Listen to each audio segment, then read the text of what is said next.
আমন্ত্রণ গণিতের আরো একটি ক্লাসে টেকনিক ইজি এডুকেশনের পক্ষ থেকে। আজকের ক্লাসে আমরা টাইপ 6 এর এমসিকিউ সমাধান করব। টাইপ 6 থাকছে টাইপ 3 এবং 5 থেকে যে এমসিকিউ তোমাদের সমাধান করা হয়েছে তার আলোকে কয়েকটি প্রশ্ন। আমরা যদি প্রথম প্রশ্নটি দেখি, আমাদের প্রথম প্রশ্নে বলা হচ্ছে কি যে একটি বর্গক্ষেত্রের দেখো বর্গক্ষেত্রের প্রতিসাম্য রেখা সম্পর্কে আমাদের কনসেপ্ট কিন্তু ক্লিয়ার। আমরা জানি যে এটা একটা বর্গ হলে বর্গর কি তুমি ঠিক মাঝ বরাবর যখন কেটে ফেলবা দুই পাশে একই ধরনের চিত্র যদি হয় তাহলে সেটাকে আমরা প্রতিসাম্য রেখা বলি। এবং বর্গের ক্ষেত্রে দেখো এখান থেকে কাটলে হয়, এখান থেকে কাটলে দুই পাশে একই রকম হয়, এখান থেকে কাটলে দুই পাশে একই রকম হয়, আবার এখান থেকে কাটলে দুই পাশে একই রকম হয়। তাহলে 1 2 3 4 মোট 4টা আমরা প্রতিসাম্য রেখা পাই। তাহলে বর্গের প্রতিসাম্য রেখা 4টি, এটা ঠিক আছে। তো বর্গের প্রতিসাম্যতার মাত্রা 6, এটা ভুল। প্রতিসাম্য রেখা যতগুলো মাত্রা ততগুলো, মানে প্রতিসাম্যতার মাত্রাও হবে 4, তাহলে এটা সঠিক না। তো এটা যদি সঠিক না হয় তাহলে আমাদের এখানে কোনো একক উত্তর নাই, সব জোড়া জোড়া উত্তর। তাহলে 1 আর 3 এমনি সঠিক হবে। এবং বর্গের ঘূর্ণন প্রতিসাম্যতার কোণ হচ্ছে 90 ডিগ্রি, কারণ হচ্ছে 360কে যখন তুমি তার মাত্রা 4 দিয়ে ভাগ করবা তখন পাবা হচ্ছে 90 ডিগ্রি। ঠিক আছে, তার মানে 1 আর 3 কোথায় আছে বলো তো? 1 আর 3 হচ্ছে খতে, তাহলে খ হচ্ছে আমাদের সঠিক উত্তর। প্রশ্নে বলা হচ্ছে যে রম্বসের প্রতিসাম্য রেখা 2টি। আচ্ছা, রম্বসের প্রতিসাম্য রেখা 2টি নাকি আমরা একটু দেখব চিত্র এঁকে। দেখো একটা রম্বস যদি আমরা এখানে আঁকি, ধরো যে এইটা একটা রম্বস। এখন এই রম্বসের প্রতিসাম্য রেখা কি? প্রতিসাম্য রেখা তো একটু আগে তোমাদেরকে বললাম, ঠিক মাঝ বরাবর যদি এটাকে আমরা কেটে ফেলি তাহলে যদি ধরো এই যে এই রম্বসের এখান থেকে যদি তুমি কাটো তাহলে দেখবা যে দুই পাশের ত্রিভুজ একই রকম হয়েছে, ভাঁজ করলে একটা ত্রিভুজ পাবা। আবার যদি তুমি এই পাশ থেকে কাটো তাহলেও দেখবা যে একই রকম সিনারি তৈরি হচ্ছে। এই দুইটা, একটা আর হচ্ছে এই দুইটা রেখা। কিন্তু তুমি যদি এই রম্বসটাকে এইভাবে কাটো, দেখো তো, যদি তুমি এইভাবে কাটো তাহলে দুই পাশের সিনারি কিন্তু একই না। দেখো এ পাশ দেখতে একরকম, এ পাশ দেখতে একরকম, ভাঁজ করলে পুরোপুরি মিলে যাবে না, তাহলে এটা প্রতিসাম্য রেখা না। একই রকমভাবে তুমি যদি এখান থেকে কাটো এটাও প্রতিসাম্য রেখা হবে না, দুই পাশ দুই রকম দেখতে। তাহলে প্রতিসাম্য রেখা কয়টা পেলাম আমরা? 2টা। তাহলে প্রথমটা কিন্তু ঠিক আছে যে প্রতিসাম্য রেখা হচ্ছে 2টি। আচ্ছা, ঘূর্ণন কেন্দ্রে কোণদ্বয়ের ছেদবিন্দু। হ্যাঁ, তুমি যদি একটা রম্বস আঁকো এবং রম্বসের যদি তুমি এরকম করে দুইটা কর্ণ আঁকো তাহলে কর্ণদ্বয়ের ছেদবিন্দু এটা হচ্ছে ঘূর্ণনের ছেদবিন্দু, মানে এইটাকে সেন্টার ধরেই রম্বসকে ঘোরাতে হবে। তাহলে এই তথ্যটাও সঠিক।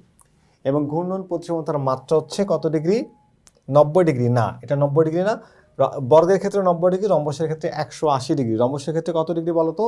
কারণ রম্বসের প্রতিসাম্য রেখা পাইছে 2টা, তাহলে 360কে 2 দিয়ে ভাগ করলে আমরা কোণ পাবো 180, তাহলে এটা সঠিক না। তাহলে প্রতিসাম্য রেখা 2টি, ঘূর্ণন কোণের কেন্দ্র ছেদবিন্দু একই হবে। ঠিক আছে, কর্ণদ্বয়ের ছেদবিন্দু হচ্ছে ঘূর্ণন কেন্দ্র, কর্ণদ্বয়ের ছেদবিন্দু ঠিক আছে, কিন্তু ঘূর্ণন কোণটা ঠিক নেই। তাহলে 1 আর কত বলো তো? 1 আর হচ্ছে 3। 1 এবং 2 সঠিক, 3 হচ্ছে ভুল। তাহলে 3 যদি ভুল হয়, 3 যেখানে যেখানে থাকবে সবগুলো ভুল। তাহলে 1 আর 2 পাচ্ছি কতে, আমাদের অ্যান্সার হচ্ছে ক।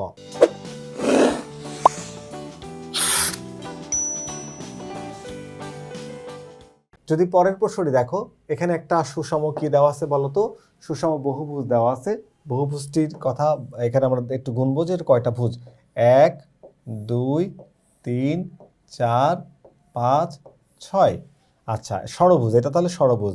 আচ্ছা, তাহলে ষড়ভুজের মাত্রা দেখো, সুষম বহুভুজের ক্ষেত্রে সুষম বহুভুজ হলে বহুভুজের ভুজ যতগুলা তার মাত্রা তত, ভুজ যত তার মাত্রা তত। তো এখানে ভুজ হলো 6টা, মাত্রা হচ্ছে 5টা, তাহলে এটা ভুল। প্রথমটাই ভুল। তো আমরা এখানে দেখা যাবে যে একক অ্যান্সারও কিন্তু আছে। দেখো তুমি একটা একটা করে অ্যান্সার আছে, তো একটা একটা করে অ্যান্সার থাকলে তোমাকে সবগুলো অ্যান্সার খুঁজে খুঁজে বের করতে হবে।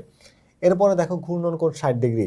হ্যাঁ, তো 360কে তুমি যদি ভুজ দিয়ে ভাগ করে দাও, 360 ডিগ্রি ডিভাইড হচ্ছে 6 ইকুয়ালস টু 60 ডিগ্রি।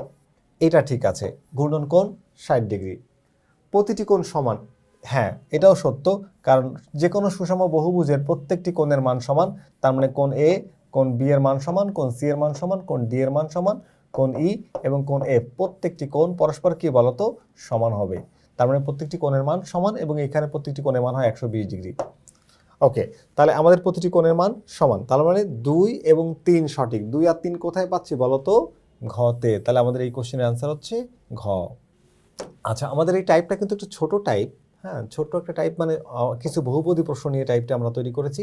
আচ্ছা, এইখানে একটু যদি আমরা দেখি, এখানেও একটা বহুভুজ দেখতে পাচ্ছি আমরা। বৈচিত্র্যের সুষম বহুভুজটি সুষম, দেখো দেখতে যদিও সুষম মনে হচ্ছে না, কিন্তু ওরা প্রশ্নে বলে দিচ্ছে সুষম। কারণ কি, দেখো এই বাহুটা বড় মনে হচ্ছে, এইটাকে বড় মনে হচ্ছে, এইটা আর এটা ছোট মনে হচ্ছে।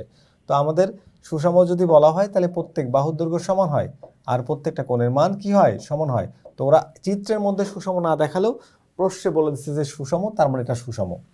তো সুষম বহুভুজটির মাত্রা কত, 4 না, মাত্রা এখানে 6 হবে, তাহলে এটা ভুল, প্রথম তথ্যটা ভুল। এবং ঘূর্ণন কোণ 60 ডিগ্রি, এটা সঠিক, ঘূর্ণন কোণ 60 ডিগ্রি এটা সঠিক।